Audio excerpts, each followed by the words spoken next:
Welcome to our research presentation on place-based learning on Vancouver Island by Catherine, Hannah, Shanice, and Annika. Our research question or inquiry question was, how can place-based learning help students better understand history, community, and social responsibility? Our inquiry explores how place-based learning on Vancouver Island can support more meaningful social studies teachings. We examine how local places, histories, and communities can deepen student understanding and help shape us into more thoughtful, relational, and socially responsible teachers. All right. This inquiry is grounded in the BC curriculum because it connects closely to the social studies learning in meaningful ways. It relates to local history, colonization, and the importance of understanding how place shapes people, communities, and perspectives.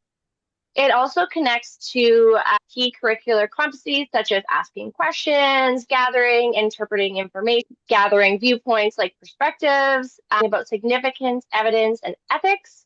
Aligns with our First People principle of learning by emphasizing on relationship, place, and respectful engagement with local First Peoples, histories, and communities. For us as future teachers, this matters because it shows that social studies can be taught in ways that are inquiry-based, locally grounded, and connected to critical thinking and responsibilities. So I know this isn't a lesson plan, but we did want to connect it to the BC curriculum to show how this inquiry connects to the BC curriculum. Okay, so let's dive in to first, what do we actually mean by place-based learning?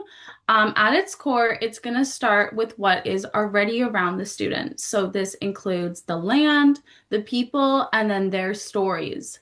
It's really important that we ground it in that way instead of something that is far away, disconnected, and not relevant to the students. So this place-based approach asks students to look more closely at the places they interact with every day. And then instead of just asking what has happened, we want students to start thinking about things like what histories has this place held, whose perspectives shape what we claim to know, and what stories might be missing.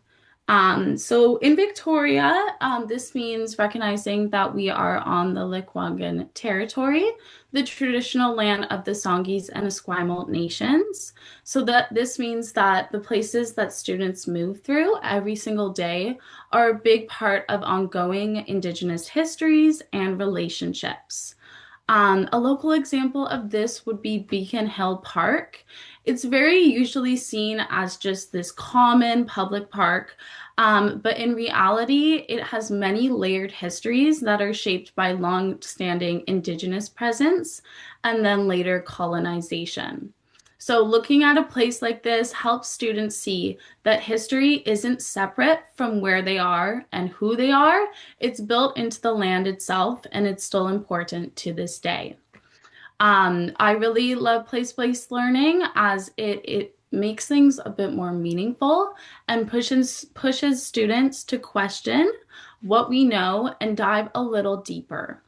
And then, as Catherine pointed out, this closely connects to the First Peoples principles of learning, which remind us that learning is relational and connected to place, shifting learning from just taking in information to understanding relationships between people, land, and then responsibility. All right, so building on the idea of place-based learning, this slide shows why Vancouver Island is such a strong setting for this kind of inquiry. What stands out is that it offers students really concrete entry points to social studies. Land and water are always present in everyday life here, and local histories can be seen in places like ports, trails, mills, schools, and even in place names. Another important part is that students can return to these places and notice changes over time. That makes inquiry more visible and more meaningful because it's not just something discussed once in a classroom, it can be revisited. It also helps current issues like stewardship, tourism, housing, and resource use feel more immediate rather than abstract to our students.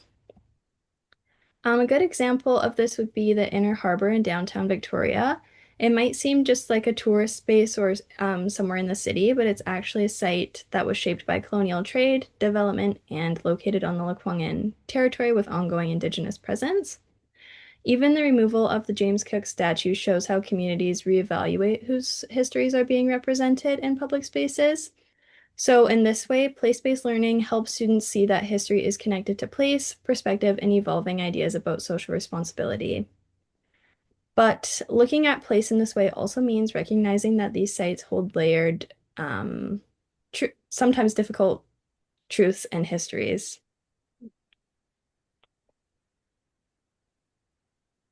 This slide builds on that by showing how history is held in places. A place-based approach should not only highlight belonging and connection, but also make the difficult truths visible. First, Indigenous histories are ongoing. Local place names, stories, and teachings remind us that the island's histories did not begin with settlement. Second, settlement changed the landscape. So again, the ports, rail lines, mills, roads, and neighborhoods all carry histories of colonial expansion, labor, and extraction. And importantly, residential school legacies are local too. So on Vancouver Island, examples include Alberni Residential School in Port Alberni and Christie Residential School near Tofino. That means that history is not distant from our students or us, and it lives in places that surrounds us. Because students and we live in these places where history took place, we can begin to see our role in reconciliation, community accountability, and building responsible relationships with place. And this idea of responsibility also connects directly to how students engage and understand community. Okay, so now let's take a look at community. At the top, we have community is relational. What does this mean? This means that community is not just something students are learning about, it's something they are learning and directly interacting with.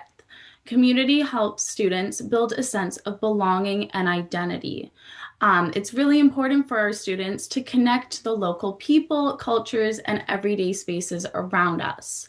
A great example of this is a place like the Victoria Public Market, as it shows a mix of lived experiences and how different people contribute to the community in their own different ways. So the questions we have on this slide here are also really important, as again, we don't want students simply learning about community. We want them thinking critically about it and actively engaging in it.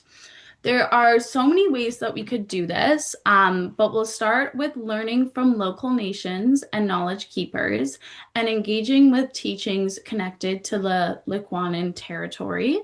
This could also be exploring museums, walks, or archives, like the Royal BC Museum or the Songhees Walkway. A big part of community is involving families and lived experiences as well. I think it's so important for students to share their own cultural traditions, values, and languages, and everyday practices. We also have our stewardship groups and community action, like the Wasanage Leadership Council and several local environmental groups around us that give us great opportunities as educators to show our students what responsibility to place actually looks like in action and how they can do their part.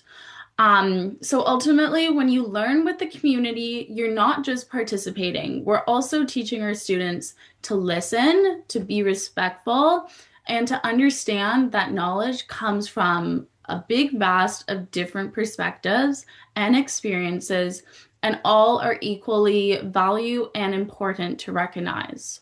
So for me as a future teacher, this really highlights the importance of helping students engage with the community in a really thoughtful and respectful way. We want to move past that surface level and get into a way that's going to build understanding and connection for students that can last them a lifetime. So let's talk about the social responsibility and the local attributes that it brings to Vancouver Island. So with social responsibility, it becomes more meaningful when students connect to learning to real places in their own community. So on Vancouver Island, this could include local issues such as estuaries, salmon habitat, shoreline change, forests, tourism, housing, and land. For example, students might look at an estuary restoration project or a salmon habitat stewardship to see how communities care for the environment and respond to local needs. Through place-based learning, students can notice what is happening in a place, think about who is affected, consider what histories matter, and reflect on what respectful relationship with land and community look like. So this helps move learning beyond just understanding issue and towards care, responsibility, and action. And so that's kind of why I separated into like, what do they notice? What do they care about? And then how can they act in the community to make a difference in our world today? What does this change in our teaching? What did we learn? And how are we going to apply it in our classroom? So this inquiry changed how we think about social studies, our future teaching, and the kind of experiences we want for our students. We now see social studies as something that should feel connected to real places, real histories, and real communities rather than something distant or abstract.